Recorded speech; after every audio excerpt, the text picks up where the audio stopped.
And what's up, everybody? I hope you're hearing me well without an echo. I'm waiting on Wolfie to come back, and I'm waiting on my viewers to come back. I'm so sorry about that technical difficulty. I might have threw some of my new toys in there so much, might have overloaded the circuitry. Overloaded the circuitry. If you were to bear with me just a momento, I've take. If you were on with Twitch, if you were on with Twitch, I probably took you guys off. I'm just going straight Twitter and YouTube at this time. Twitter and YouTube. My Twitch handlers are not there. Just come on with the Wolf Dog and for the Terradome. Wolfie, how are you hearing me? Am I 5x5 to do? I can hear you. Yeah, there is Okay. no echo or anything like that going on. Sorry, I got a video going viral. Yeah, I must have burnt that bad boy. I was.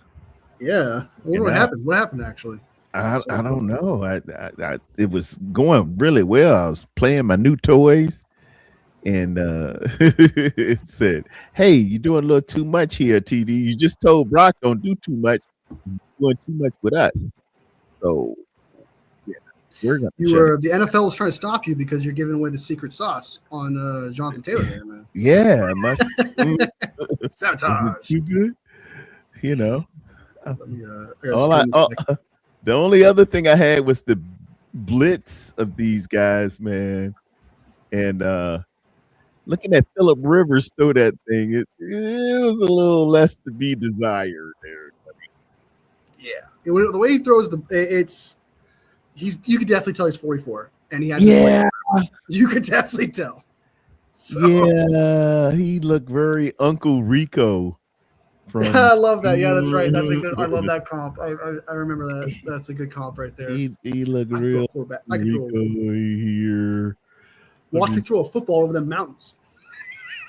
Let me look at. I'm, I'm gonna pull it up. Let me make us small here. I love Napoleon Dynamite. It's one of my favorite movies. Let's go here. Yeah, he looked real Uncle Rico. Watch him throw it here. Your mom went to college. All right, that was the run we just That's saw, such man. a Jonathan Taylor getting in there. Watch this throw here. Coming up. Okay, this is the blitz that I saw them do, man. Look at this. These guys. No, let me use this line. This is the blitz first. They they're looking like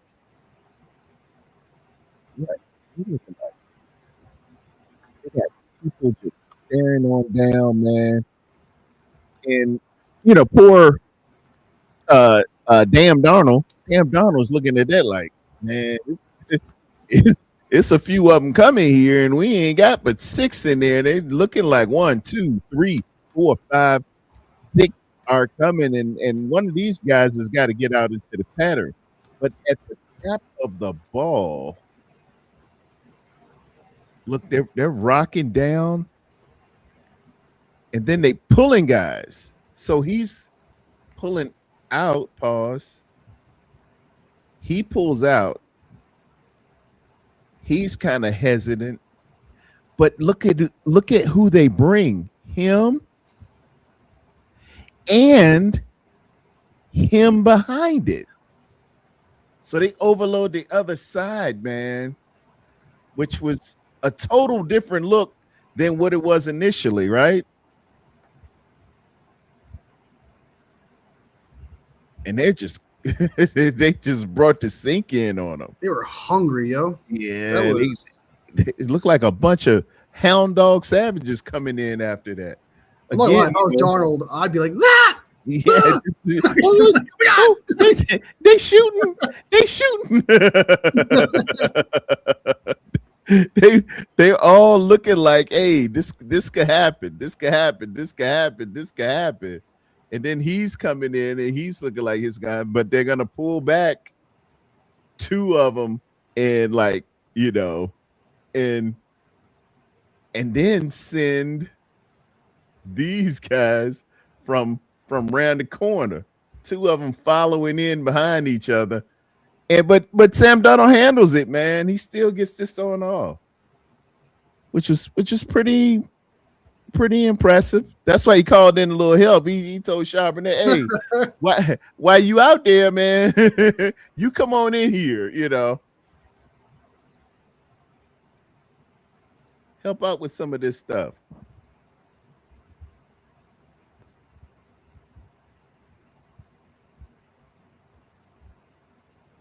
He still gets it off.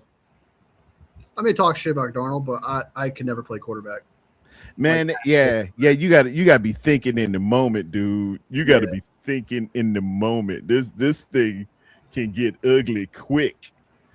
And this is I got a highlighter on here. Where's it at? It's a magnifier. I can zoom in on old. Watch him throw this one. Dude, that is so ridiculous, bro. Yeah, he kind of shot puts it. Look, he's looking at thing. The throwing motion, dude. He's like, if you told me that was actually a plumber that they just took off the street, has never played quarterback. remember Napoleon Dynamite? Remember Uncle Rico? I saw he throwing that thing like Uncle Rico. That does like an Uncle Rico throw, dude. It comes out wobbly and he's like jumping on one leg. Like, oh my god. I was like, uh-oh. And I like Philip, so I've been supporting him a little bit, but this one looked a little crazy, man. This one looked a little crazy. He was like,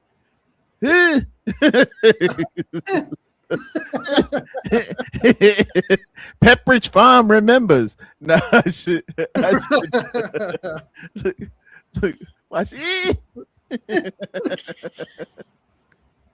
And it's wobbly. Look at the ball. The ball. Look at his arm goes noodle too. So it's like so much effort. Look at the ball, Wolfie. Wolfie, look at the ball. Look at the ball. Look at the ball. It's like I swear he's throwing a loaf of bread, dude. I swear. It's not a football, dude. He's like, yeah. It's a little rough.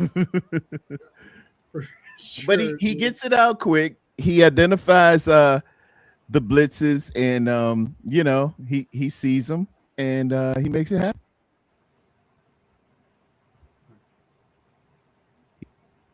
Oh man, now you're cutting out again. Oh, I froze. Buzz. I hear buzzing sounds too.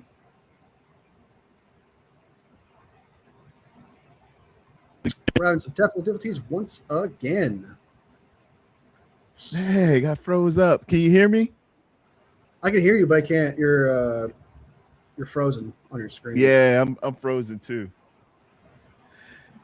Maybe it'll unfreeze. Do you think it's Do you think it's this right here? The Yeah, it might be the chalk talk, man. I think I might be throwing too much at it. Yeah. All right, it's how a good about tool now? too, man. Are we back? Yeah, I see you. Okay. Yeah. Let me we shouldn't be making fun of the elderly. That's the problem. You should be making fun of AARP members, okay? That's all we should do. Bottom line is he gets it out of his hands quick. Jonathan Taylor's a good runner. They got a decent offensive line, and we're gonna have to play within ourselves and play and execute well and tackle well.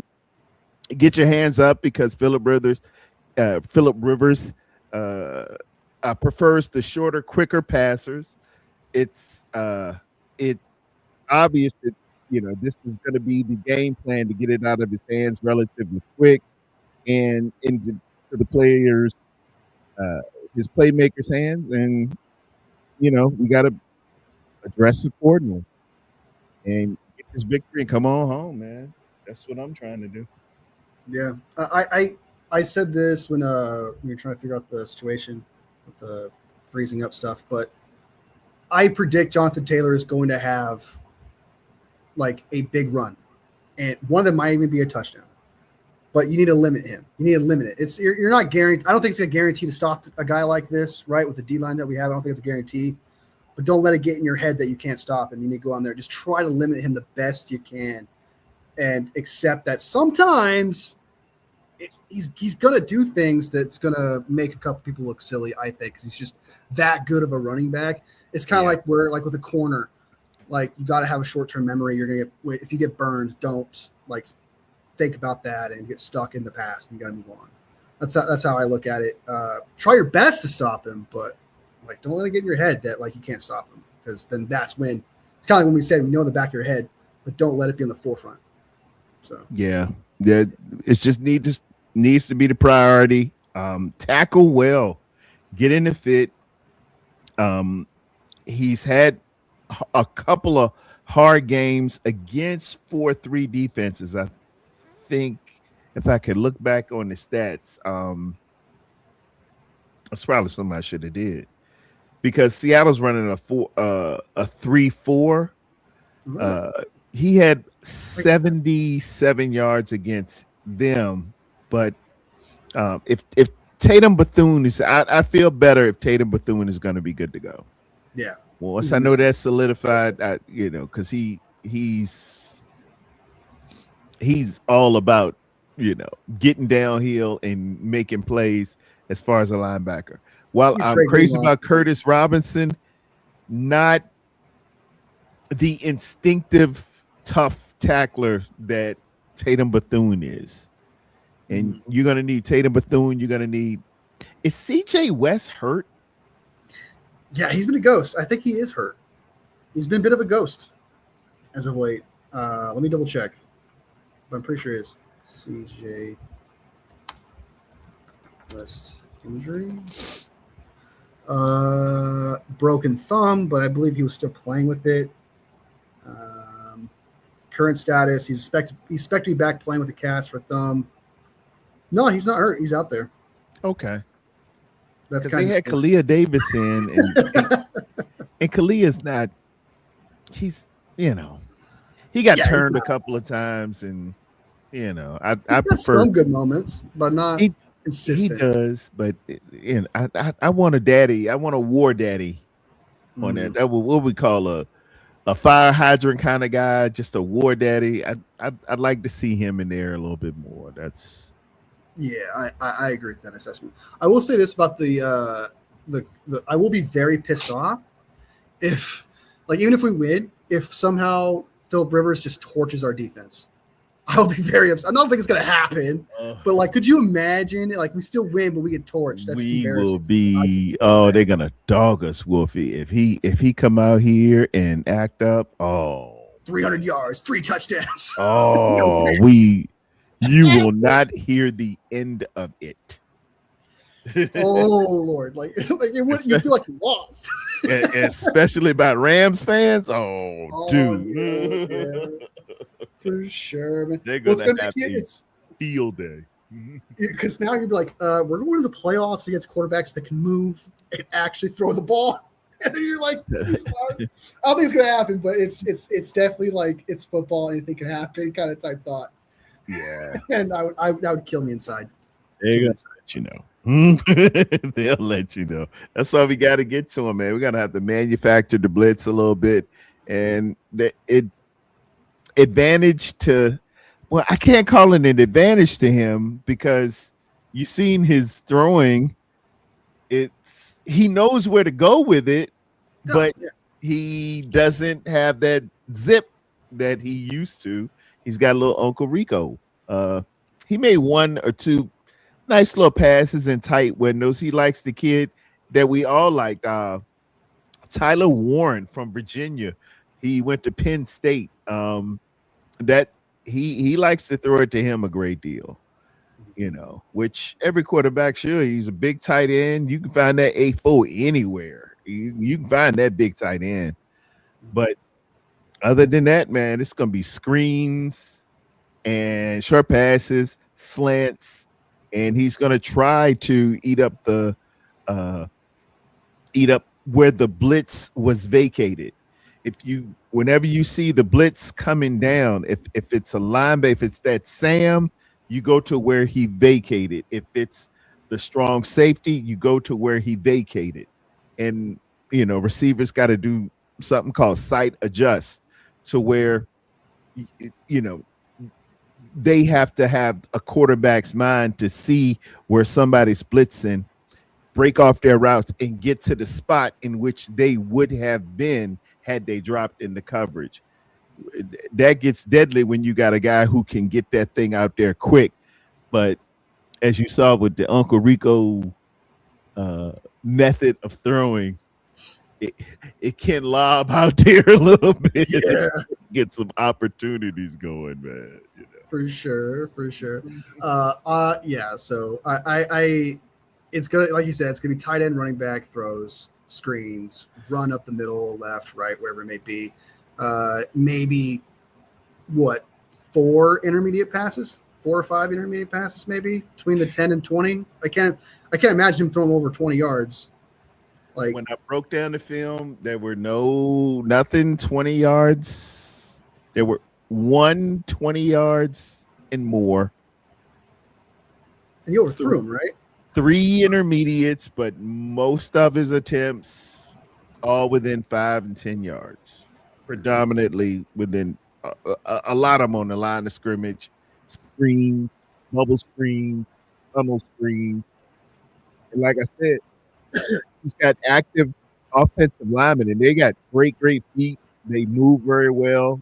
Uh, they're going to incorporate them in the screens and get them out on our smaller guys and try to make opportunities for those guys to turn upfield. That's the way I would go. It's the smart play, but Are you shocked that they're not starting? Why are they not just starting Riley Leonard? I understand he's a rookie and you want to salvage the season because you had this and you want to go to the playoffs. But Philip Rivers, how much better in his state than he is than Riley Leonard? You know what I mean? Like, I understand he can read defenses unlike Riley Leonard can, like, because he comes from that era of like reading defenses and breaking it down. But if he can't get the ball to them, like, it's great, but like, can you even? I don't know. I just feel like you should run with Riley Leonard in this situation just because I feel like he can actually make those throws and stuff like that. Could be the future, and he's not limited. So I would play Riley Leonard in this situation. Would you? it speaks to the value of how they've been assessing Riley Leonard. If they had to go outside and get somebody, Riley Leonard should be saying, having a talk with himself, saying, they must look at me like I'm I'm dog poop. Yeah. Yeah, they ain't even think about me. They say, Riley, you go ahead and stay right there. We're gonna bring a 44-year-old guy who hasn't played. That's how much we think of you. So, and I don't think it's a Shador Sanders type deal that they just don't like Riley Leonard. It's just with this team here, buddy, you go ahead and wait till next year. We need to bring somebody else in. And if it wasn't Phillip Rivers, it'd probably be, I don't know, they probably would ask Drew Brees come back, man. Drew Brees, yeah, from that dude's arm shot, yeah, for sure. Yeah, they would ask. Yeah, Drew Brees, man, I feel bad for him, but they'd probably call Drew Brees. I'd feel like shit. But like I said it before, man, I would have called Cam Newton before Philip Rivers. Before Phillip Rivers. Yeah, we talked about this before, but I would have done that. They may have. And shout out to these two young ladies, Ursay's daughters. They're trying, man. They've picking up the mantle and been like, hey, we trying to do this with the addition of Sauce Gardner, and they feel like they got something. They're in a window. Hey, we can make this happen. They're listening to the coach, obviously, and they're saying, I will go through no expense, man. I'm trying to honor my dad's legacy. I'm trying to bring a title back here. Yeah. And I don't think it's an agenda versus uh, what that coach tells them, hey, if you want to do this right, let's get somebody better than Riley Leonard here. True. That's what. That's one thing I respect about. Like at first, I talked shit because it wasn't. It's not because they're women. It was because she was micromanaging. She was talking about how like I gotta be on the sideline. I want to hear everything, and I want to know who's the problem and stuff like that. And I was like, why are you micromanaging? No one likes that. No one's gonna perform. Everyone's gonna be on edge. Like just hire the guys you trust and stuff. I critique the entire thing. Now I'm eating crow, and I was wrong for that because guess what? They're doing the right things. Like the injury to Daniel Jones is not their fault. Yeah. So everything they didn't see that they're coming. doing something that's great, and so I respect that. And especially coming into this sport, like a lot of people are going to doubt you. Some people are going to because you're a woman. That's a thing. Some people are going to do that, and they're going to go in there. They're going in there serious, defying odds. I think going up against criticism, like obviously someone like me too as well. And they put a team together that everyone thought was just going to be trash, the worst team in the league. And they go out there and they create a team that is fighting for a playoff spot and then just has freak accidents towards the end. So shout out to them. Props to you guys defying those odds. And, I was wrong. I'll admit that. Yeah. So. Yeah. I watched them. They on HBO, they do the inside, or not, what's it called? The in-season Hard Knocks. 2 years ago, they featured the Indianapolis Colts. And at the time, I got vibes of them really being built a lot like us. They were the Midwest 49ers. And traditionally, we've had a hard time with them. A lot of I remember when that daggone Andrew Luck came, he ate our lunch one Monday night. It was a Monday night or Sunday night, man. Andrew Luck was not playing around with us. We took an L, dude.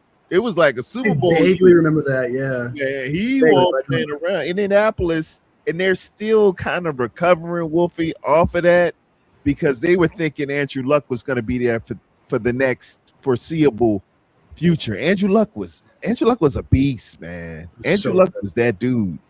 He was so good, dude. Like it's like I'm not even a fan of the Colts, and I'm like, if there's one person we could bring back, like I want to see this dude perform and play. Like exactly, he's entertaining to watch. The incredible things he constantly do, the big runs he has, the big fourth quarter comebacks. I think he like had one like every other week. Yeah, like it didn't matter how bad he played. It didn't matter how bad the rest of his team played, because he was a quarterback. How good he was, he was. And he was nice. So it is nice, generational, dude. He was exactly what everyone thought he would be. Yeah, he was truly generational. It's so sad, and I do blame the Colts to an extent. Like you did not protect him. You did not protect the guy. You did not give him the offensive line he needed. Yeah, it was just hard for him. But he gave Tom Brady all he wanted. That was when the Deflategate started. Remember that? Mm. It was that game. It was like a championship game or divisional. It was something. They were deep in the playoffs, and the guy intercepted the ball from Tom, man, and he was like, "Tag this ball, damn near flat."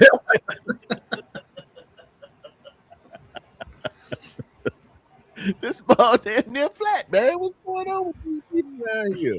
And that bro, throwing pillows out here. What the hell? Yeah, ain't no handball.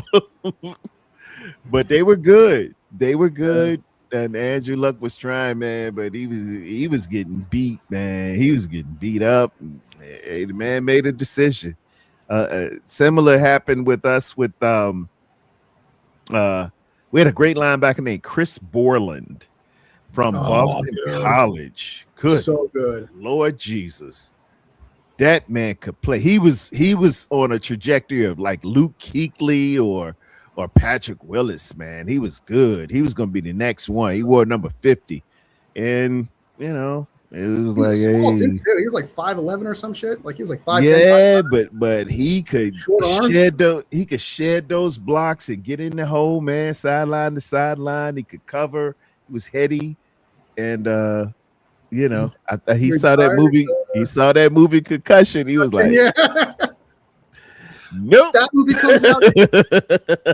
That movie comes out, and then like 4 people retire, which is fine. We want to take care of the brain. I'm not going to Yeah, hold it man. against it, but it's still Yeah. sad to see it where it's like Patrick Willis retired that year too. So like the entire 49ers was just Navarro Bowman just destroyed his knee. I remember that year. Yeah, Like, man. that was probably the worst year to be a 49ers fan. Ooh. It was so bad.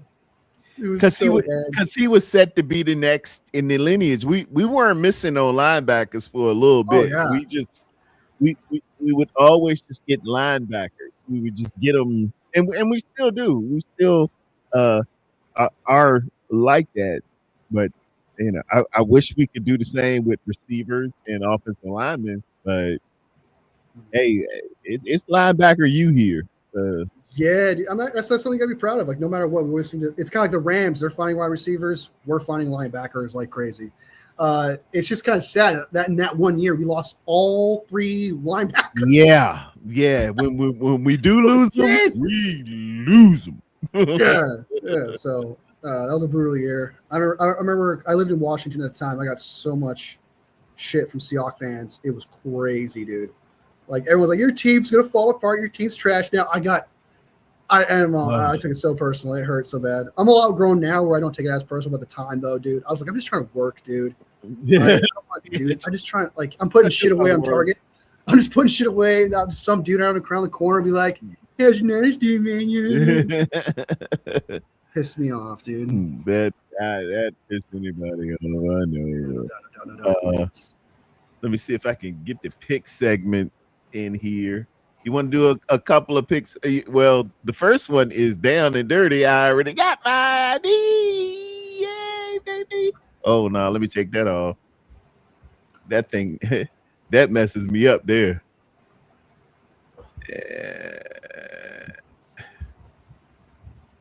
The picks. Well, my first one is good. Did you have Seattle? I did have Seattle. Okay. I have the video to prove it because I was like, you got video? I want it and I need it. So I was like, I'm going for the Seahawks. The man's got video, ladies and gentlemen. He was going for the Seahawks. He was going for the Sea Chickens. Philadelphia at Washington. Who you got? Philly for sure. If Philly loses this game, they got problems. Yeah, Green Bay at Chicago. Chicago. I believe in the Bears. I'm a bit of an advocate for the Bears this year. I took the Bears too, and that's gonna hurt with Michael Parsons gone, man. That's a big injury for them. They were counting on that a great deal. I got Buffalo over Cleveland. I'm sure you do as well. I think Myles Garrett breaks a record in this game, though. I think he can too. I think he can too. Because I think Josh is going to try to run it a couple times, and that's going to, the LA Chargers over the Dallas Cowboys. You got that? Yeah. D1 Cowboy hater right here. I was a little, I kind of wanted to call this one Kansas City versus the Tennessee Titans. I went on with Kansas City. I think Gardner Minshew is going to start, but I would not be mad if I am wrong. Yeah, I would. I agree with you. I totally would not be mad if I am wrong. You and I had this same reaction where it's like, I could see the Tennessee Titans actually winning this. They don't have Patrick Mahomes. Travis Kelce's probably not going to give a shit anymore. That defense, I mean, there's like in the back, like I almost want to say Titans. There's a path. Yeah, there's a path here. But I'm with you on this one. I still think the Tennessee Titans are just that much worse. Yeah, they just ain't got it too much. I got the Jets losing another one to New Orleans. It's gonna be down in New Orleans, so they're gonna be drinking hand grenades. And Suge has been looking pretty good these past few games. They have. They're picking it up a little bit. You know we're in trouble here. I took Minnesota over the New York Giants. And every time you pick Minnesota, brother. Every time. And then when I don't pick them, those SOBs beat the hell out of them. They do. They beat Washington 31-0. You're like, what the hell? I It's just me, can't. man. I swear. Yeah, I know. I know they just do this. And watch New York win this one. Watch they For do. real, dude. Because it's outside. It's gonna be in New York. It's gonna be snowballs or something on there, and they're used to playing in a dome. Watch it. I bet I'm wrong on this one. I hope I'm not, Something but I bet I'm wrong. ridiculous is going to happen that just for like the football guys to spite you. Where like the Vikings are going to throw. JJ McCarthy's going to throw a ball. It's going to hit a helmet, bounce off another hand. The wind's going to throw the ball to the left a little bit, and then they're going to intercept the ball for a game-winning pick six. Like something I would be ridiculous is going to happen. so mad, man. I'm them Vikings. You're like me with the Bucks. Every time I pick the Bucks, they lose, and I was like, I'm enough picking the Bucks. Well, as fate would have it, as a promotional segue there, I got Carolina beating those Bucks. Carolina is different at home. They beat Buffalo. They beat good teams at home. Dallas, they'll beat you at home. And Tampa Bay is a lot more banged up. I believe Baker Mayfield's playing with a shoulder injury that's hindering him a little bit. His left shoulder, not his non-throwing arm. Not his throwing. Okay. Just like with the Browns, where he didn't have his left arm was hurt and he had that bad year, sort of. He was playing through it. It's kind of almost the same thing. I'm with you on this one. I think Carolina is going to win this game, and they're going to win the division. And they're going to win the division, right? I got, I'm down here in Carolina, man. It's a little bit of a buzz. A lot of them are, in denial. They don't want to believe in Carolina, but I don't blame them just a little bit. I don't blame them. They don't have a Super Bowl yet or anything. They don't. I get it. I get it. A little bit, a little spite. A little bit of jade. I get it. But yeah, I got Carolina winning this one. They're going to win the division, and props to them for coming back because they were terrible in the start, and then they figured it out. So props to them. Here's my upset special. I got Miami, who just benched Tua for. I don't even know who's going to start. Who's Quinn Ewers? Yeah. Okay, from Texas. Yeah, I remember him. I got him beating Cincinnati. And the reason being, there are two American cities where early starts hurt young men. Miami and Atlanta. If young millionaires go to the cities of Miami and Atlanta late in the season, they tend to mess up on early starts. I know that. I'm not accusing anybody of anything. I don't know, man. I'm sure some of these young men are married. Cookies and you left them on the counter. I don't know. But all I know is I see a lot of upsets happening in Miami and Atlanta. Early starts, particularly late in the season. I was young too, young men. I know what you do. I'm not with you on this one, and I will take Cincinnati. Okay. I will take Cincinnati, even though I am a little bit cursed too as well with Cincinnati. I think I've been right about them one time. But I'm going to say Cincinnati. I just think Miami's just way too much turmoil going on. That's just really what's going on. And I've been wrong about that. Whenever I say turmoil, I'm like, oh, this team's bad because they got a lot of shit. And then I'm wrong. They're a dumpster fire, yeah, but they're like over. Psych. I'll take Cincy though, so that'll be our game for sure. I got Denver over Jacksonville. Very hot Denver. It should be. They should have snow on the ground. Jacksonville's coming in from Duval. They're gonna get off that plane and be like, "What the hell is this?" Yeah, be out there in the snow. That defense is really, really good. Oh, it's legit. It's legit, and like, I don't even think Greenlaw's doing that much either. And that defense is still great. Like that's how good they are, man. They're just like Greenlaw is just a cherry on top. Like Benito's the guy, man. Benito's so good, dude. Yeah, so good, so fast. He's what you thought D Ford would be. Yeah. A meaner D Ford with more presence, and I knew something was going to go on with D Ford when he left. Those Kansas City Chiefs were like, good, and they were talking a Yeah. lot talk about. I'm like, something's wrong here. I think we got We as cost them the Shannon AFC Championship. Man, I think they don't sold us a lemon, Ocho. Yeah, it's all right. I thought the same thing. I was like, doesn't he have like an injury, like a knee issue? Like, I don't mind the talent, but isn't he like hurt or something? So when we He's traded second round pick always, for him, I was like, what? always hurt, man. His back, his neck, his It's great. my Throwback. neck, my back. Every time you, uh, But yeah, I I got Denver as well. I got Atlanta over Arizona. Same. They're gonna handle it business. Cousins. If Atlanta loses to Arizona, that'd be a shocker, right? That's got to be a huge upset to an extent. Yeah, I don't even know if old Kyler Murray is playing. Once you release that new Call of video, Duty. hey, He's hurt. all bets Injured. all bets are off, baby. Yeah, you Yeah. got the video game out there.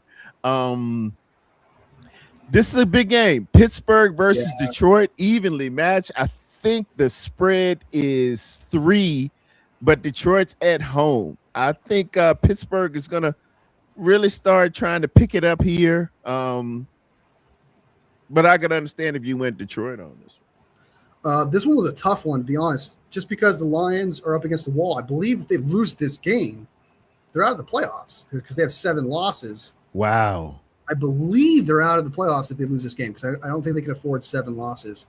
And if find out later that's not true, that makes sense. But like, I'm pretty sure they have to win this game. Yeah. But I for some reason my gut is saying the Steelers, and you know me how I feel about the Steelers. But my gut is saying Steelers. If Wolfie is taking the Steelers, ladies and gentlemen, put it down as your lead pipe lock. Wolfie can't stand them Steelers.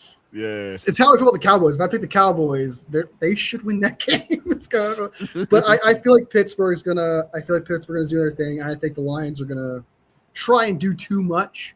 Like they're gonna overthink the situation. And since they don't have the coordinators like Ben Johnson that they really relied upon in these clutch moments. Yeah, that's your guy. Yeah, you like Ben Johnson. I'm a big fan of Ben Johnson and what he does. So I think that's going to come into play here where they're going to do too much. Dan Campbell's going to go for it on 4th down when he shouldn't, cost them the game. I feel like that's going to be the script here. So sadly, I'll pick the Steelers to knock the Detroit Lions out of the playoffs. Wow. Vegas is going to lose no matter who they're playing. But Dude. But back-to-back shutouts, right? Houston is legit. Yes. If Houston can get 3 more shutouts, man, they're on a historic rate. They're up there for 13.5 points per game. They are sick with it. That defense is crazy. We took it like 10 points a game. They're really good. They're really good. Yeah, they're so good. They start off really bad. Like they start off like they were so disappointing because the offense, and they figured it out, right? Nobody scored. I think one team has scored over 20 points. That is insane. That is sick, right? That's insane. Remember what team that is? Because it's gonna be some like trash team. Watch, it's gonna be like I think maybe like a Texan schedule. Yeah, it's gonna be something stupid. But yeah, I think only one team. I think they scored 27. It was only one team, and it was maybe week 6. Bucks scored 20, but not over 20. Seahawks scored over 20 with 27 against the Texans, but this was early on. It was the Seahawks. Yeah, Seahawks did it, and then the Bucks got exactly 20. And then after the Seahawks game, they shut it down. After that, the Jags got 29 points. Okay, 2-2. So, yeah, Cardinals got 20, but that was like garbage time. So, yeah, pretty much Like they've just been absolute dominant, especially in the middle of that between like the end of October and November. They were absolutely dominant. Man, hey, ain't nobody want that, man. And that's what you need, Wolfie. If they play good, mistake free football, if they had a dominant running game, Ooh, it'd be that is scary. It'd be that would be the Legion of really. Boom with Marshawn Lynch all over again. Usually, the great defenses have that dominant guy. The Ravens had a big guy named Jamal Lewis, or the '85 Bears had Sweet, or the old Steelers had Franco Harris. Usually, it's accompanied by a really strong running game, but they, who's their running back? The running back for the Texans, I Yeah. believe they have Nick Chubb, but I think he's out for the rest. It's either Nick Chubb or Mixon. One of them is out, but it's Okay. Nick Chubb or It's probably Nick Chubb. Nick Chubb Mixon. always get hurt. Yeah, Yeah. yeah. It probably is him, but yeah, it's not as someone who's elite and crazy, not like a Jonathan Taylor or a top 5 running back or anything like that. Yeah. Yeah. Usually it's like it would be like Jonathan Taylor or whoever Buffalo's got or something like that, or James Saquon Barkley or something.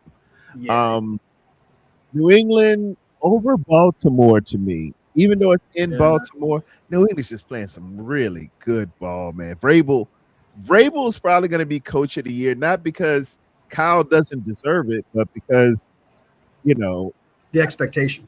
yeah, I think Kyle is a victim of his success, and they kind of expect it out of Kyle. They're like, well, you always get A's, so let's give it to a guy who doesn't usually get A's. It's You're kind of like always it's salutatorian. So what? it's like when Andy Reid kind of should be nominated at the very least at sometimes when that offense has no wide. What was that year? It was the year we went to the Super Bowl. They had no wide receivers. They were supposed to not make the playoffs because they had no offense, and they defied those expectations. But it did not matter. Andy Reid didn't even get any kind of recognition for that. And Exactly. it's all expectation, optics, and things of that nature. If you're considered a great quote coach, you're not winning that shit. Yeah. You're not winning that at all, dude. Yeah. So Vrabel is definitely up there. I would agree. He's definitely like 1A, 1B. I can't remember the other coach that I think you got to throw Ben Johnson, your guy. Ben Johnson. Yeah. had a hell of a year. Yeah. He started off And- bad. Like it would look rough. But then they Yeah. figured it out. They figured it out Yeah, for like week 4. They want to be the ones breaking the news. Yeah, but I do have New England beating Baltimore here. I know Baltimore needs this W, but I have seen them where they need to win the game and they just look like trash. So Yeah. I would agree with you on this one. New England's gonna get the dub. That 21-0 comeback by the Bills is just some Josh Allen shit that I've seen before. Maybe not to that extent, but I've seen that before. And things like that, like mostly are just flukes. Most of the time are just flukes, and it's not going to happen again, like the next week. So Yeah. I think this team's built different. New England, they're going to come back from this, and they're going to win this game. Yep. Nick May, he's second to me in MVP voting. I think MVP this year has been on point with people predicting. Like Matthew Stafford so far has been number 1, makes sense to me. Drake May being number 2 makes sense to me. I think MVP this year has been kind of on point when it comes to nominations. Early, I had Baker Mayfield in the Oh, race. he was playing so good though. And then he got hurt, Yeah. and then he's been like garbage. He's petered out a little bit. And Stafford's just been so consistent.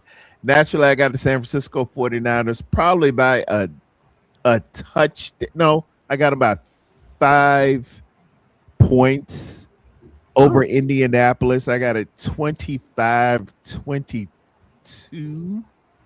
Is that what I said it was going to be? Yeah, I said 25. 22. I got 44 combined on here, but I got 25-22. I think I was on Johnny Dale. Shout out Johnny Dale's.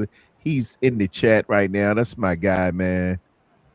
Johnny D. He's saluting, man. Shout out Johnny Dale's in this piece. Johnny Do. So you're taking the under of the 44 or the over? I'm gonna take the under on. Well, I put in combined score at 44. 47, I right? I said 47 on Johnny Dale, so I'm taking the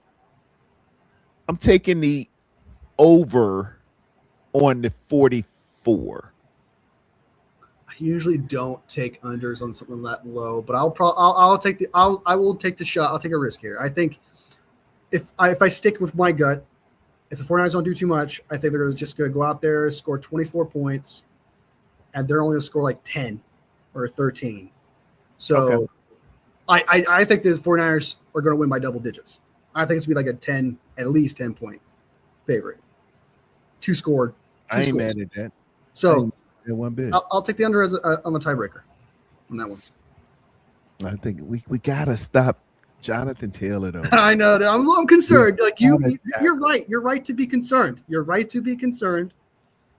He's a great running back, and stopping the run hasn't been our greatest thing. You know, we No, not with that showing last week. If Pollard's putting up 104, it gave me pause for concern. with that garbage offensive line. Yeah, yeah.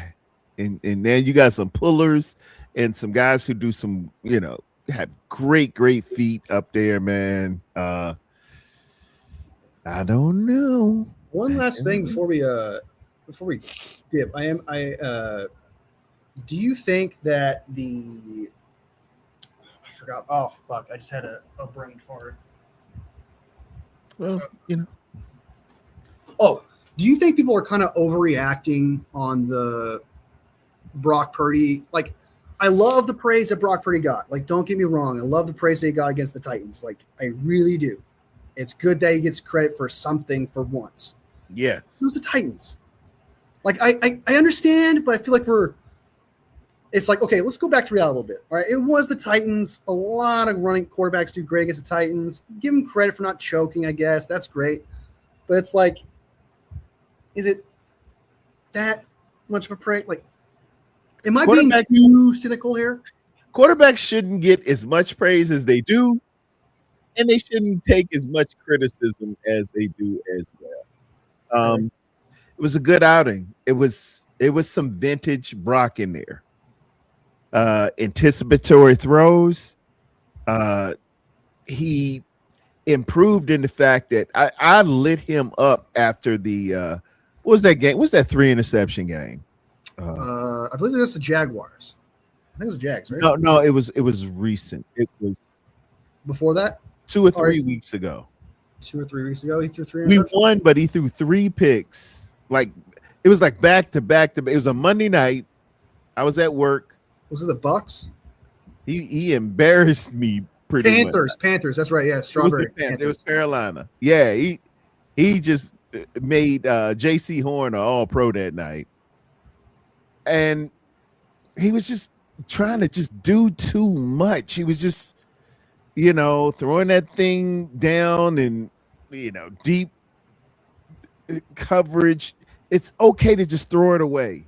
And Brock and Kyle have ventured into the land since the Baltimore game of 2020. I think it was 4. It was a Monday night game, right around this time. It's Christmas night or Christmas Eve. They were trying to win MVP. They were trying to get Brock paid. They were trying to show he's not dink and dunk. He's really a good quarterback. He deserves money. He's done something great. Don't do that anymore. You've arrived. You've arrived. Yeah, And those people, you, Brock Purdy has had more downfield completion percentage heights as well as 20+ yard heights than anybody else in the league in 24 and 23. Brock Purdy was a 7th round pick, and he ran off wins in his rookie year, and he had the whole stadium saying Purdy, Purdy, Purdy, which I haven't heard as a 49er fan. I've been down longer than some of y'all have been alive. I only heard Jerry, Jerry, Jerry. I never heard any other reverberation at a 49er game in unison for any other player. And Brock, they still can't stand you. Those people who print up T-shirts that say "Dink and Dunk" and call you turdy and everything else, they don't like you anyway. So don't worry about all that. It's all about the wins now. You got that 265 million and it's in your bank account and it's under you. You and your wife and your kids and your kids, y'all have a happy celebration. It is about your legacy right now. It is about wins. Yeah. Don't try to do anything extraordinary. Don't, kill them with the Michael Jordan super duper fake out and hold the ball out on people and stuff like. Just collect the wins, and all those quote unquote elite quarterbacks are going to be sitting down eating those wish sandwiches and sitting on that I wish I coulda couch watching you this postseason. That's how I feel about that. Okay. He had an outstanding performance. It's the bad plays you don't make that define your legacy and what you do in the postseason. These people putting up gaudy numbers. They talking about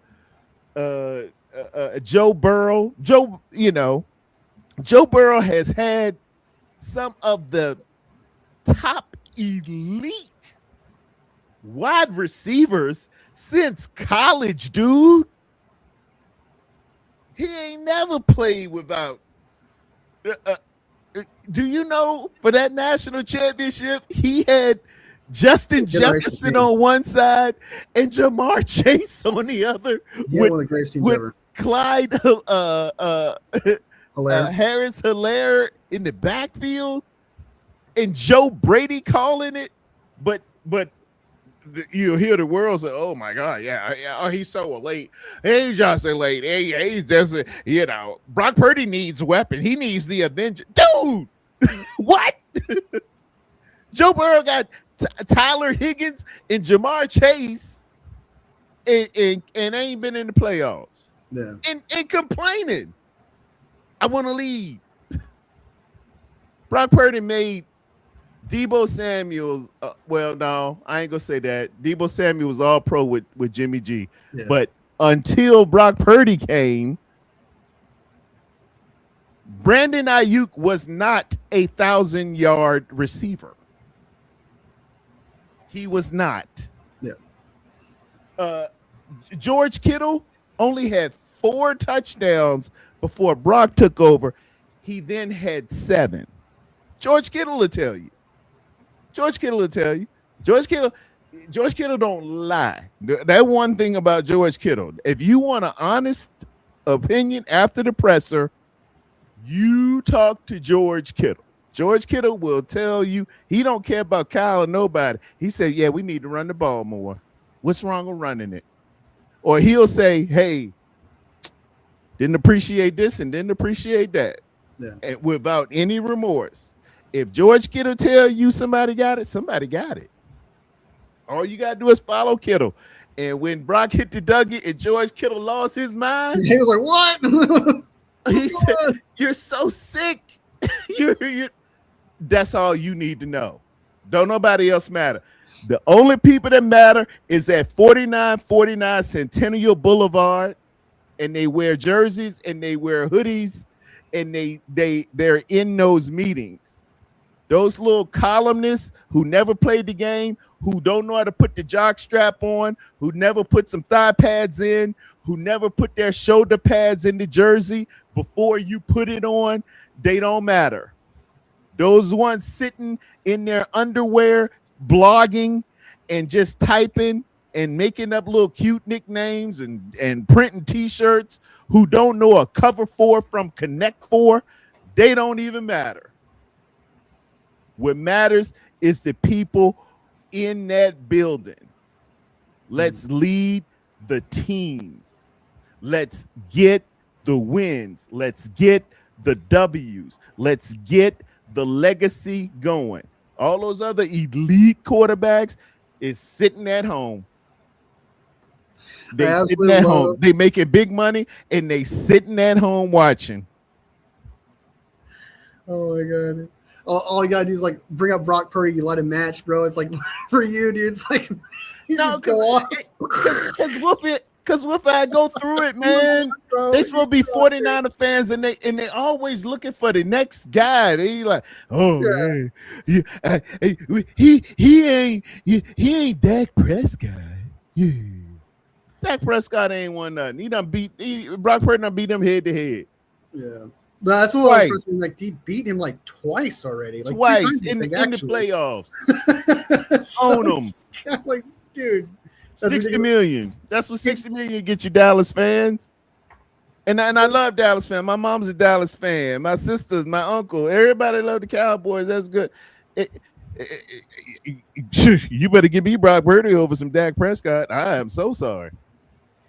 I'm convinced if they had Brock Purdy with CeeDee Lamb and that offense back in the CeeDee day, Lamb and Pickens, dude. Pickens, there was one where they had earlier, like they should have won, but we beat them in the playoffs. They had a prime Ezekiel Elliott. I think they had CeeDee Lamb at the time. I could be wrong. And then they had another wide receiver that was really good too. I think. Am I tripping? I could have sworn it was Amari Cooper. They had Ezekiel Amari Elliott, Cooper too. and I think that CeeDee Lamb also on that team. And CeeDee Jason Witten was still good. all these people, these perennial all pros, all Ezekiel Elliott. Oh my! And then on defense, you had Micah Parsons, you had Dexter Lawrence, you had Diggs who was leading the league in interceptions and all that. Hey man, great. Hey, clap to you. Sit at home, eat them I wish sandwiches, and we could have finger food. Sit at home and watch. So to go back to the Titans game, real quick, I will say that he did do something that I will give him credit for. What's That does deserve acknowledgement, even if you think the Titans weren't like deserve of that kind of praise because the Titans. He threw the ball away multiple times. I have never seen Brock Purdy do that. He does not do that. When I saw it, I was like, did he still ball it? Yeah, just throw that thing away, man. What? Don't- And he's don't- doing don't force that, you know. And he went in there not playing hero ball either, I don't think. He took care of the ball, got rid of it when it was too much. That Brock Purdy, I will say that he did do things that was mature growth. You saw the growth in that game. So I will give him props for that for sure. I can't like that's something that he deserves credit for. He's always having to audition and having to prove himself. And I get it, man. He's always trying to get the approval of people who don't worry about them, man. They don't know football. If you don't get how good this kid is, if you don't get how great his anticipation is, if you don't get his vision, his decisions, and his precision, if you haven't looked at Johnny Dales, shout out to my man. If you don't look at Johnny Dales, JT O'Sullivan, myself, Chase Daniels, Hall of Famer Kurt Warner, Baldy, dude, I feel sorry for you. You don't really know ball. Just sit yourself down and go and I don't know, play fantasy football or whatever, or go be with them teams that got them other quarterbacks. Sit at Cincinnati and see how I feel. Yeah. So I feel like Johnny Dell's like first impression of me and how I feel about Brock Purdy. I feel like he thinks I don't think he's good. I want to clarify something real quick. I love Brock Purdy. I've defended Brock Purdy. I think we should have signed him. I want to clarify this real quick. I am not a Brock Purdy hater. I've never said Sam Darnold to replace him. I've never said Mac Jones to replace him. I'm just saying I don't think the Titans game is worth praise, but I feel like my first impression to Johnny Dell, he's like, this guy hates Brock. Let me defend him. I was like, I get it, man. It's for a lot of people. It Yeah, I is. get it. He gets a lot of And hate. So if he goes out and throws 3 interceptions, I'm gonna be on my boy Tom like, Brock, yeah, you should have checked out of that one. Hey, what were you doing there? What were you thinking there? But dude, I just want people to keep the same energy for his criticism that you keep when it's worthy of praise. Just keep the same energy. Don't be super enthusiastic. He tried. Oh Lord. He tried. He ain't it. We should have kept Trey Lance. We shouldn't have paid him. Oh Lord. And then when he do something great, well, yeah, he threw the ball away. I call that piss on cotton praisers, but loudspeaker critiquers. That's what especially if you're a San Francisco 49er fan, and that's your quarterback, man. Yeah. If you're if you're a Philadelphia Eagle or you Shady McCoy or Hoosh Mazada or something, I get it. I'm all right with that. Y'all hate Ryan Clark. Y'all hate. Good. I don't want you being a part of this because you'll mess it up. But calling yourself wearing that red and gold and you ain't got it, you don't want to see me. Yeah. You don't want to see especially me. Considering what he's done in the playoffs. We can go on for a long time about this. It's just like him as he's an elite. When people are it's so weird because I'm throwing the word elite out there, but if you look at the stats and how his performance was and the reason why we went to the Super Bowl and things of that nature, he's an elite playoff quarterback.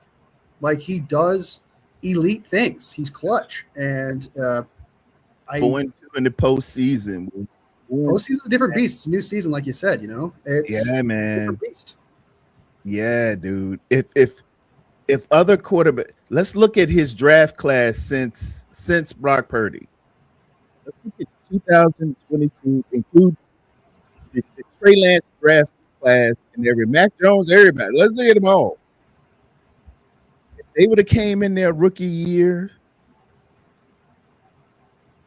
went to the NFC Championship or AFC Championship, tore their UCL, came back in record time, went to the Super Bowl, and was leading Patrick Mahomes at the end of regulation. What would we say about it? What would we say about a Justin Fields? What would we say about a CJ Stroud?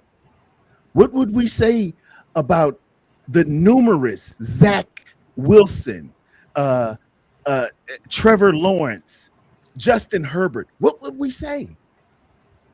If they had that same resume, how much are they worth? When they sign their second contract, how much would they demand? If Deshaun Watson can get $210 million guaranteed, if Dak Prescott can get the number of $60 million per year, how much would one of them have demanded? Yeah. But because he's drafted in the 7th round, you choose to say he ain't it? He created a term, draftism. It's draft bigotry. That's all it is. So crazy, dude. If 7th round was black, the NAACP and everybody was, I want to see all the Asians in here tonight. Hey, you said that joke, not me, man. That's funny. If 7th round was black, dude. Dude, that's funny. We would have lawsuits out here. But just to throw it out there, people in the comments are telling me about he did throw the ball away in the Browns game. I didn't notice, so I didn't notice. I just don't notice it until the Titans game, so I'm just starting to notice it. But if he's been doing that for the past couple of games, then shout out to him, and I'm happy for him that he's learning because I'm confident it's not something he usually does. So that means growth. Be it Titans game, Browns game, either way, he's doing something that I'm not normally used to seeing from him. Yeah, I don't like I, my least like quarterback forever is Brett Favre. I can imagine. I can't stand Brett Favre. And if you out here doing that gunslinger Brett Favre sugar honey iced tea, So you hate oh, that Brett Favre? You oh, hate that oh, Brett Favre comp? I can't stand Brett. I never That liked. Brett Favre comp I all the never time. like that sob because Wolfie Uh, Wolfie, he be throwing all them picks, man. And then when Mariucci and them, man, we will play them in the playoffs. And he'd be like, "Oh, Brett Favre's coming. Oh, Brett, I coach Brett. Now, Brett can do all of this." And I'm like, he's a pickle machine. He throw more pickles than Blasted. And then we take an L, man, and the Cowboys will just whoop his A all up and down Texas Stadium, man, and send him on home. And and then he was just always getting over, man. And then he was sending nasty pics, and then you know what he did down in Mississippi. I ain't never like that SOB. I can't stand it. So if you are here you're a gunslinging, D1 hater from the get, dude. don't mess around with Brett Favre, man. Be efficient. Brett Favre is loose. Brett Favre, I just can't stand the man. I can't. I don't like Brett Favre. I feel about him the same way Mark Gastineau do. Did you ever see Mark Gastineau approach him about that sack? Oh yeah. I want to get my sack back. I would have probably the same conversation with Brett Favre. I can't stand Brett Favre. Did you see Brett Favre? He was shitting his pants, dude. He was like, "What?" Like he was so confused. He was like, "What?" He said, "You gave away my record." I was like, dang, this thing can be like the usual suspects. Yeah. That was a crazy vid, yeah, for sure, dude. I wouldn't say I'm that much of a hater of Brett Favre, but it's good to know that you. Yeah, it's good to know that he has haters out there. It's good to know that he has haters. It's good to know. I can't stand Brett Favre. I can't stand him either, dude. I as a person off the field, because he's too loose and stupid with the football. You can't be stupid. You're just stupid. You're stupid. And when if Brock gets out here and does stupid stuff, man, and throw that thing into harm's way, Brock, no, man, we can't have it, bro. We can't have it. Can't have it. Ellison knows what's up. He's like, oh boy, he's talking about Brett Favre. He's upset now. Yeah, I can't stand. Don't do nothing that Brett Favre do. Don't let people associate you with Brett Favre. And when I heard him talk about, oh yeah, Brock's got a little gunslinger in, I said, oh, don't you do it? Don't you do it? No, not my child. Don't you associate nothing with Brett Favre with Brock Purdy. Well, don't watch some of my videos because I've had said that before a couple of times. So don't watch some of my videos, dude. Don't do it. I won't do it here. Okay, I'm just giving you a heads up. You be efficient with the ball. If it ain't there, just throw it away. Or if you got that opening, and I think some of it was the toe, Wolfie. I saw some spring in the step. He's healed up a little bit, and he felt like he can run a little bit, and he had his that MJ jump pass thing he did to Kittle. Yeah, man, he got up and I was like, oh, that was cool. And and people do that. When he did it week 1, people were like, oh my god, he jumped. Oh my god, he jumped. I said, man, people been doing the jump pass. I seen Mahomes do it. Seen Josh Allen do it. Tim Tebow lived doing it in Florida.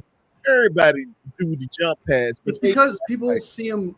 It's because they don't see him run and throw and jump and throw it. He stood still and jumped and throw it. It's pretty much the same thing. Yeah, quarterbacks have done that. You just jump. You jump. Because what are you gonna do? Just stand there flat-footed. He's 6'1". You throwing over a dude that's 6'5", dude. I like that. His hands up. If he raises his hand, guess how tall you are, man. Usually that's about 2 more feet. What are you gonna do? Just throw it at his helmet? Like, it worked last night for Sam Darnold, but But don't do that. Just jump over the dude and it's a jump pass. It's It okay. kind of like pause here, but it kind of looked adorable. Like him, this little dude just jumping in the air, dude, surrounded by like 6'5" dudes. And he's just like, boing. Hey, do what you got, man. Papa J said he looked like Mario jumping up and getting a coin. Boom, boom, boom, bling, bling, boom. He just looks so tiny when he does it. He looks smaller when he does it, and I think that's like because he's a 7th-round pick. He's short. He's 6. It's 6'1". They measure you every way you can. It's like coming to the combine is 6'1", man. It's 6'1", but they'll tell you, oh, he ain't number 5'10". Yeah, It just gets diminished when we're talking about Brock Purdy. Oh yeah, he's not that tall. He's not that big. He's this and that. Deceptive speed. I liked George Kittle's comp for him. Called him Jesus Christ Lizard. Yeah, that lizard that run across that lizard that run across water. He looks like he's running like a he has a weird hop when he runs. Because he got big feet. I think I know he wears size 13. Wearing them big Adidas. That thing look huge. Like hopping, dude. Like he running in skis. He's like Oh, by the way, when he did that taunt thing to the defender, yeah, I was like, that's not very Brock Purdy-ish. But then he was like, oh, okay, he apologized immediately. Yeah, he came right. He said, went to the podium and was like, I'm so sorry, that's not me. I was like, okay, that's Brock. I was out here acting up. Yeah, it's like the night of the party when at the Christmas party when you done had a couple of tequilas, you come back a little bit and say, hey, was I out there doing that? I was a little much. Yeah, like it's Brock Purdy. I don't think he should apologize at the podium. I think that if you apologize to the defender already, I think you did your job. I think because you did it to him. I didn't think he needed to go to the podium and apologize. I think he did. He apologized to dude, but I think they asked him about it at the podium, so he just went on and said, "Yeah, that was a little a-hole-ish," because people have long memories. Great. I understand where it came from. I know where it came from. He was just feeling it, man. Sometimes you be out there.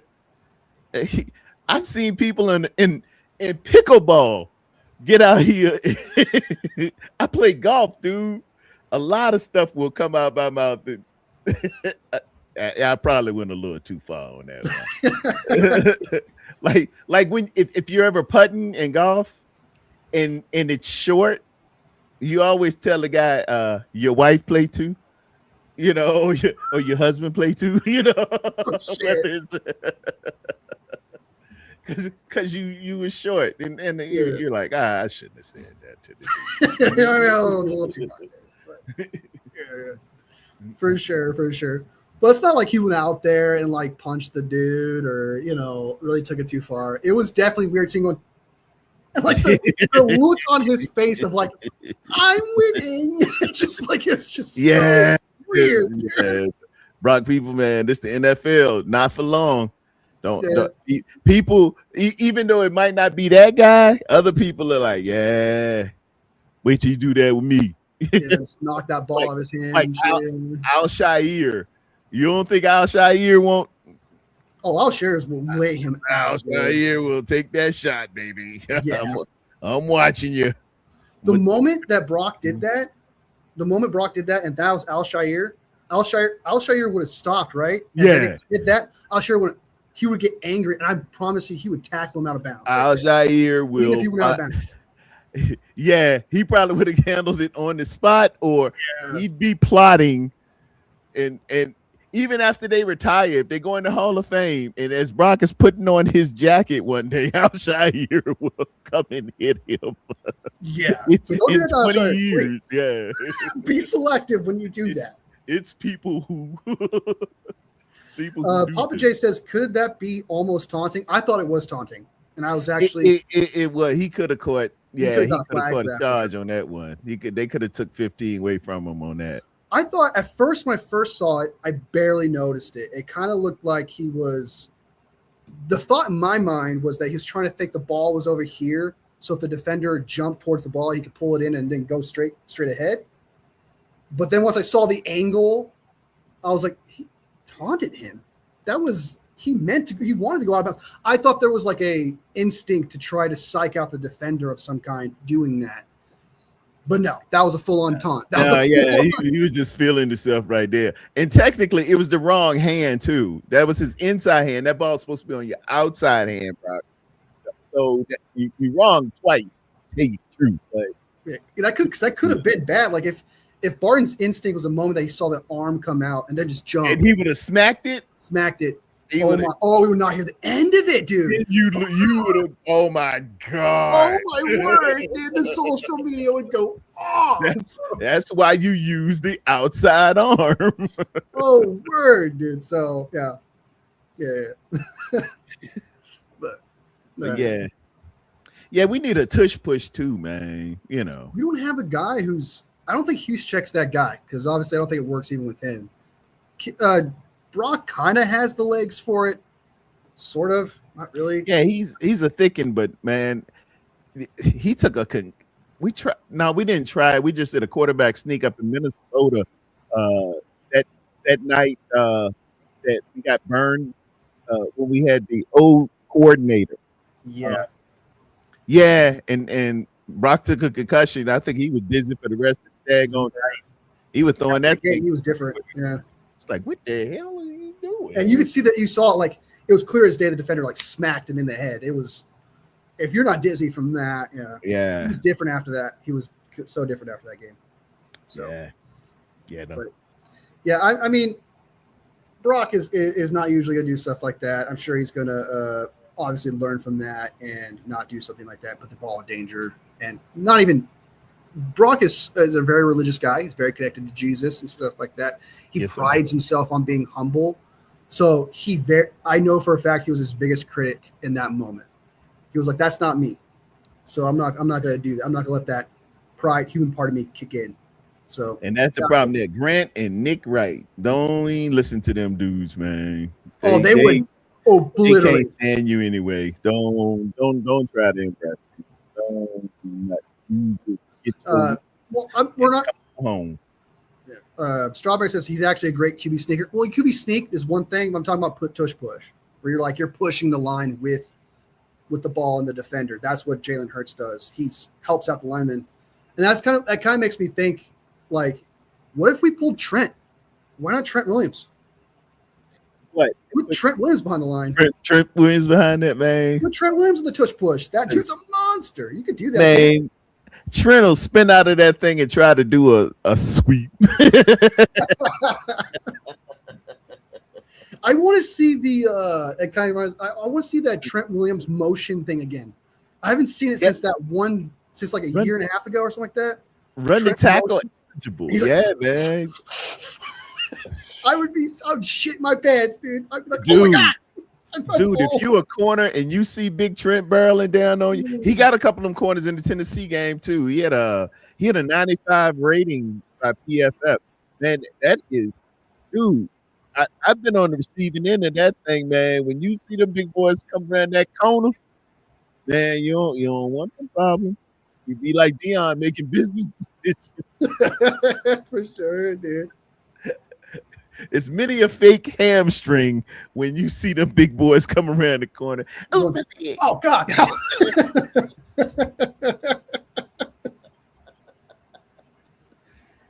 I'm gonna win an Academy Award. I tell you what, I'm gonna win an Academy Award. I'm gonna win an Oscar. And the Oscar goes to you're lucky, man. I would have tackled. Yeah, he lucky, you know. It ain't payday. The hamstring. For real. Don't need. Like I'm gonna pay a lot of money, but this ain't worth it. Successful. Hell no. Trent Williams, Chicago used refrigerator. Perry. Oh, that's old school there. Refrigerator, man. Refrigerator that came actually from Bill Walsh because the year prior to it, Bill Walsh put a guy named Guy McIntyre in 1984 when we won the Super Bowl. We played Chicago, in the stick. And at the end of the game, he put Guy McIntyre in the backfield as a fullback to get back at Bill Walsh. Mike Ditka put the refrigerator in the backfield and had success with it, and that's where that came from. So the refrigerator was actually pseudo the invention of Bill Walsh. Right-handed guy, you can look it up. Before a refrigerator, there was Bill Walsh and Guy McIntyre. That's where that came from, Papa J. Look it up. Bill Walsh started all that. We've gone full circle. All right. All right, my brother. Oh man, awesome Friday show. It is 3:00. We started noon. Had 2 shows. We might do 3. We went full like Titanic here. We'll be here at Caroline's in the Funny Bone, doing 3 shows a night. Tip your waiter. There's a 2 drink minimum. I'm glad everybody came in the second time. If you came in the first time and the second time, you win the Golden Domer Hang in There Award, because I got a little cute. I guess my my new app is taking up too much of the bandwidth, but it's nice though. Wolfie, did you see the little features on it? The circle when I was putting the film up? Oh, the circle, yeah. That thing nice, man. I like that one. Your it's better than new toy, huh? Finding something. It's and then I can rewind it with the mouse with the that right there. Oh man, you done gave it wrong, dude. Did you guys imagine Pterodon just going? I said I can change colors. It's blue. Really, look at this. It's like a kid getting you had the 8 colors in the crayon box, but you got the 64 with a sharpener. You know, you get those Crayolas with that sharpener in the back. Yeah. It always boogered up, you know. It's just after you sharpen one crayon. Yeah. The great Mike Orteza. He's a GOAT follower of the 49ers. He follows I believe he's an admin. I believe he's a mod for David Lombardi and someone else, I believe, too. He's up there with like 49ers not red zone, but there's another guy too. As a 49ers throwback, I think. Very active, very supportive of 49ers and stuff like that. He's practically a GOAT in terms of supporting and being around. So, dope. Oh, and shout out to Greg Papa is coming back. Greg Papa. Shout out to Greg Papa. Greg Papa, long-time voice of the San Francisco 49ers, is back. I seen this week, so shout out to him, man. A lot of us have can't mess with nobody.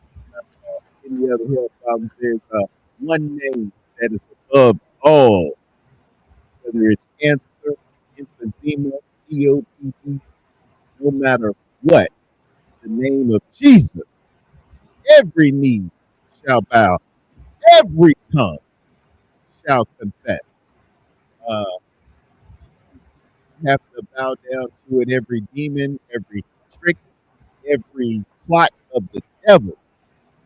You got to answer to his name. So, congratulations, Papa.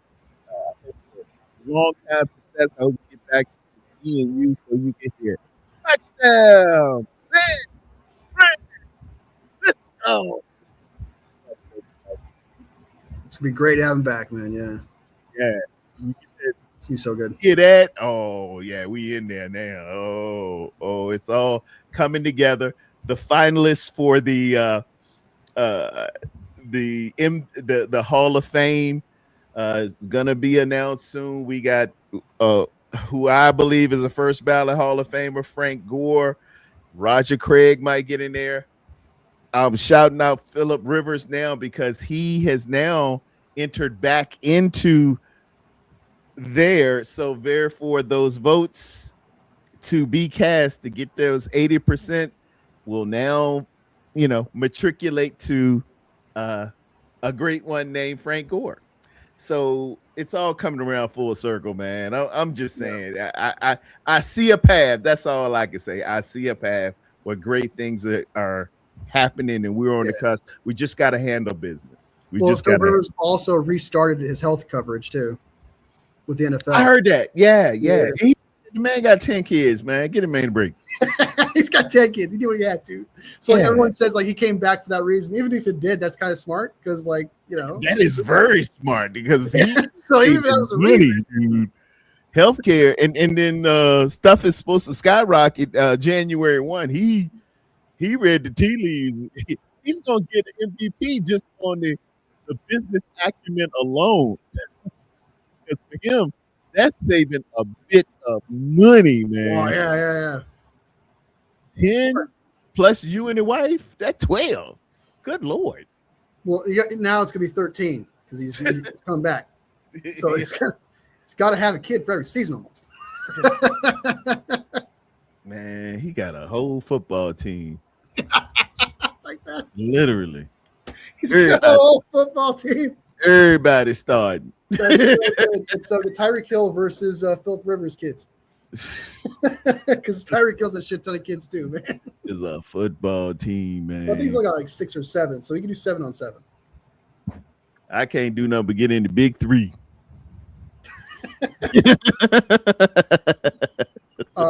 I got a dog. Does Airbud count? Airbud is one of the most underrated athletes there has ever been. Airbud's going in the Hall of Fame. Running back Tony Dorsett of the Dallas Cowboys or Franco Harris. Choose. I am my uncle called me touchdown Tony Dorsett. My uncle Best. If Ellison is in the chat, Uncle Best called me touchdown Tony Dorsett. I love Tony Dorsett. Tony Dorsett was bad at it. Tony Dorsett had the best year there has ever been for a running back. He won the Heisman, the national championship, went to the Dallas Cowboys, and won the Super Bowl all within a 12-month span. And I think he won it in New Orleans, where he won the national championship with Pitt too. Tony Dorsett is the truth. That's my guy. Franco Harris got the notoriety. Franco Harris has the immaculate catch, more Super Bowl rings, but touchdown Tony Dorsett is my dude from Aliquippa, Pennsylvania. Tony Dorsett. I'll say that's more of a question for Terradome for sure. Yeah, that's a Terradome question right there. Big time. I was like, I think Philip Dorsett. I'm pretty sure he's like all your accolades. I was like, I'm pretty sure he's got a lot of accolades. So you're right. Yeah, man. Tony Dorsett was that dude. University of Pitt. Amen. God bless everyone. Lame. I'm gone. Yeah, you can be patient. What's wrong, Kelvin? Who's lame? I'm gone. Sorry, Kelvin. The show's gonna fall apart. Yeah, he's gone now, guys. We're done now. we're screwed because he's gone, y'all. Oh no, Kelvin, don't go. Oh Kelvin. No, stop! Don't go. Yes, please don't. Oh man, that's Willy Wonka right there. No, stop, don't stop. Come back, Daddy. I want one of those gulp stoppers. Oh, please don't. Classic. Go ahead, turn purple and go. I will give you a heads up to later this week. I'm pretty sure I can watch Goodfellas on YouTube for free. Yes, but it has ads. So I might get the premier YouTube and leave them. I can't afford that, dude. I'm poor. I am poor. Man, it's what $5? Get $5, Harold. Kelvin is gone. There goes my world. Oh no, stop, don't. Who is Kelvin? No. Kelvin. I swear, dude. Damn, Kelvin, you just lost me his numbers. Kelvin's got to go to his job at McDonald's. Remember, Calvin got a job. It was Calvin got a job at McDonald's. He walked around, Calvin. Yeah, Calvin's got a job at your latest petition McDonald's. Oh man, Rob Reiner. I shouted Rob Reiner out, man. Yeah, Director of A Few Good Men. Stand by Me. This is Spinal Tap. Misery. Him and his wife were tragically killed by their mentally uh, ill son. Um, but man, Rob Reiner, he used to play Meathead. Uh, what's his name? Michael Stivic. But Archie called you Meathead on All in the Family, man. Incredible actor and even more so director. Him and his wife Michelle, rest in peace. yeah, Sending prayers to the Reiner family as well as the victims of the Brown University shooting. That was pretty rough. I think they found the shooter last night while I was in between Wolfie going crazy about Sam Darnold. I was watching CNN. They found the shooter in a storage place. He had, I think he had apparent suicide as well.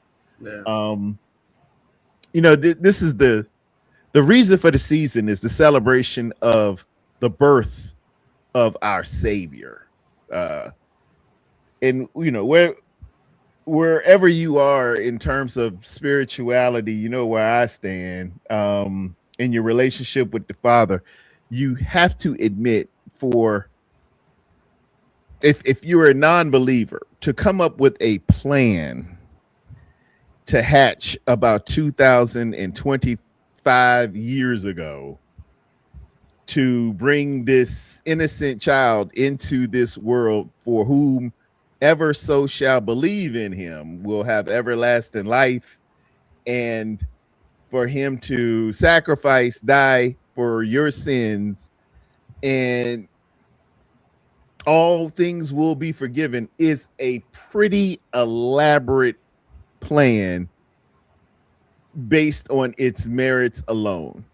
Um, I celebrate the birth of Jesus this season, and I hope I wish and hope and pray nothing but good things for you and yours and your family for this season. But keep in mind the reason for the season, and let's get our hearts a little bit better. Let's show a little bit more compassion, a little bit more respect, a little bit more apathy, a little bit more uh, resiliency in terms of being decent and in order with your fellow man. Um, we're getting away from some things, and the world is starting to celebrate nastiness and dissension, and God isn't pleased with that.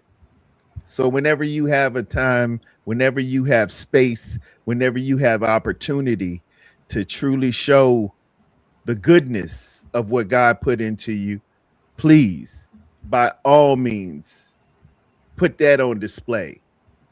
Because to be the nastiest and to be the hardest and to be the kingpin of kingpins, you're gonna have to take lives. And if you ain't trying to do that, if that ain't really you, you'll never be the best at it. But there is no law against being the best son. There's no law against being the best friend. There's no law and no constraints on being the best person and the best lover and the best husband and the best father, daughter you can possibly be. So go after and press towards the mark of those things and leave the former things before. I was just on with it was Johnny Dale's, and that scripture came to me, Philippians 3 verses 13 through 14. I forget those former things. Yeah, that's what it was. Johnny was talking about, yeah, the Super Bowl, we should have did this, we should have did that. And Johnny was like, well, this and that. And then Adam was like, well, this and that happened. And that scripture just popped into my head. Forget those things former and press towards the mark of that before you to win the prize. And that prize is Jesus Christ. That prize is the decency. The prize is the good things of life. And go out and buy a nice gift. And if you get some for Terradome, I like German engineering cars. No, just playing. No, But just be put it out there. be better, folks. Be better. Be better. Wolfie, you got anything else, my man? The only one I want to say is I agree on the Rob Reiner thing, man. Like he's just, he was like he's a little bit past my time, but the iconic movies I grew up with, like watching in middle school, and I've seen him in shows that I used to watch and stuff like that. He was like, I know he's got that political stance, and I don't want to talk about politics. I'm not gonna bring the whole politics things into it, but I saw everybody celebrate him from all corners of life, and he was a great dude. Like he was funny. He gave everyone memories. Um, like I saw an interview with him before he actually passed away. He talked about how the one scene he regrets, he hates, like the one scene he directed that he absolutely hates, and he every time he watches it, apparently he cringes. It's in The Princess Bride, and there's a shot where he's going over hey, this is Daredome. Welcome. How are you? Good. How are you? Fantastic. I love that scarf, by the way. Yeah, it goes perfect with the outfit. It's awesome. Yeah.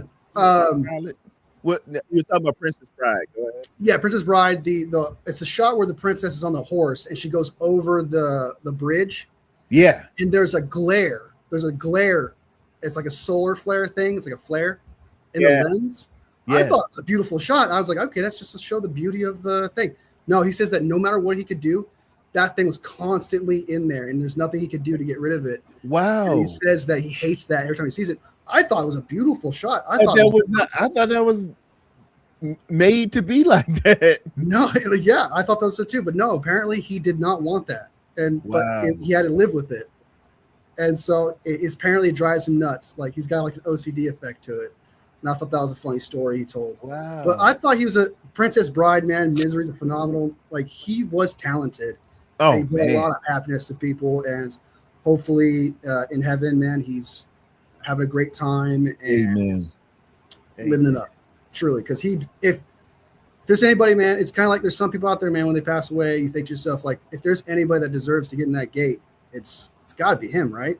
And for me, it's kind of the same way. Even if, no matter how you feel about Hollywood, he always represented good things. Just good stuff. Good stuff. Yeah. A Few Good Men is, I am. You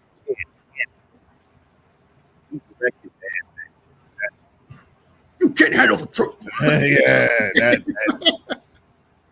he can do no wrong right there. And what he said, Stand By Me, man. That was so pissed. Movie. Ben E. King, Stand By Me. Music, man. And, it reminded me a lot of, me coming up. It's, all the guys get together and say, oh, hey, y'all want to take this long walk and go and see something? And, it's just, he just knew how to capture the essence of whatever it is he was into. That this is Spinal Tap. I wasn't a big fan of the hugest fan of rock, but he actually taps into a mockumentary about being a rock star with the courtroom drama of A Few Good Men. You felt like a lawyer, making the case. With Stand By Me, you were a kid coming of age. Misery, it's indelible. Everybody remember when she hit him with that daggone hit him in the ankle with that with that thing. Kathy Bates. And just he worked with great people, man, and he left something great in this world. That's what you want to do. He was I know that Misery is based on a book, I believe, and there's a couple of them that are based on a book and stuff like that. But he was very good at taking original stories and making them good. Not a lot of people can do that. And Rob Reiner was that type of guy. He could just take a story and really make it good. Oh, yeah. Talent. That's talent. That's true talent, especially with books, because people are very strict about books and their stories. Oh, That's bro. not like the book.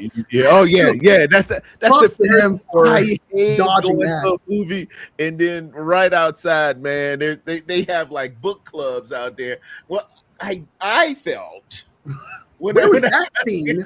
It's when I gone. see that thing, the book actually, chapter 5.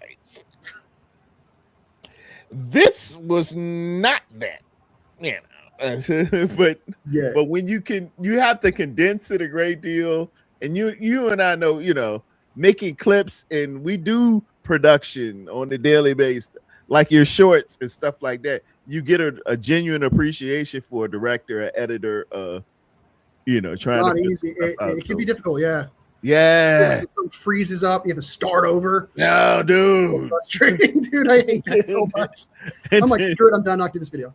I'm like, oh, I'm moving on. Oh, this is live. Am I on air? It's the same thing I would feel about like Lord of the Rings, for example. Like that's a hard book to adapt. I've read the book. Yeah, it's so descriptive and so the subtleties and nuances.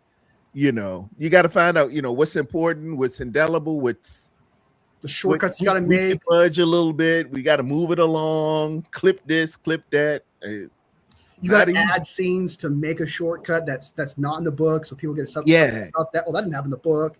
No, man. Everyone, even people who are obsessed with the Lord of the Rings books, praise that movie for its accomplishment, and that's why I think it's the greatest trilogy of all time, just because of that accomplishment of that. It's such a because I will do the same thing. Like I've read like Aragon, watched the movie, that's trash.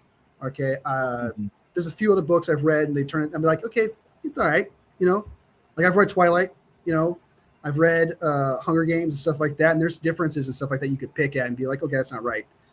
Lord of the Rings, man, I've read that. And I got to say, dude, that I'm so blown away by that accomplishment, especially with all the practical effects they have and, what they went through to get that movie made. It's so understated just how incredible the feat they did. And that's the reason why The Hobbit's not the same, because they took shortcuts in their production and things of that nature. It's just not. And you had to. I read The Hobbit, but it was required reading when I was like 6th grade. And you don't have to cut this, you have to cut that. Because it's not like The Stand where you got 6 hours you can tell it.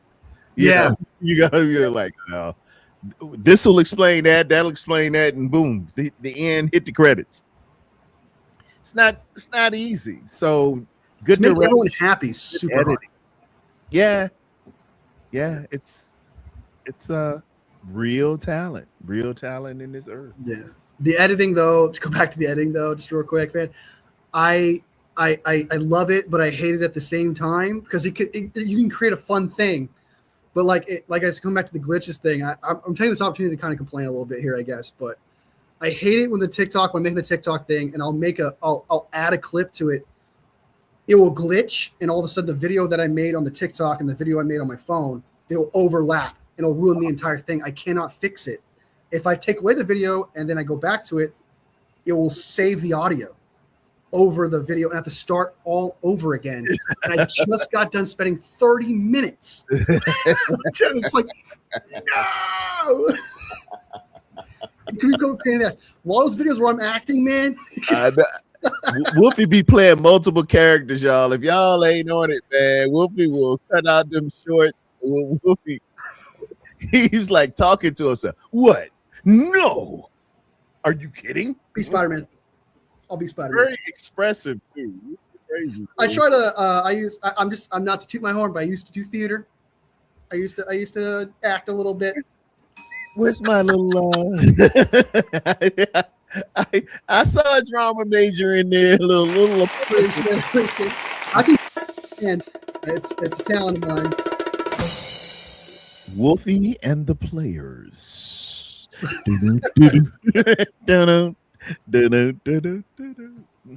So, all right. Ladies and gentlemen, thank y'all very much for coming out, man. God bless each and every one of you. You will be hearing from myself and Wolfie again soon. And remember, everyone, we walk by faith and not by sight. In Jesus' name, amen. Thank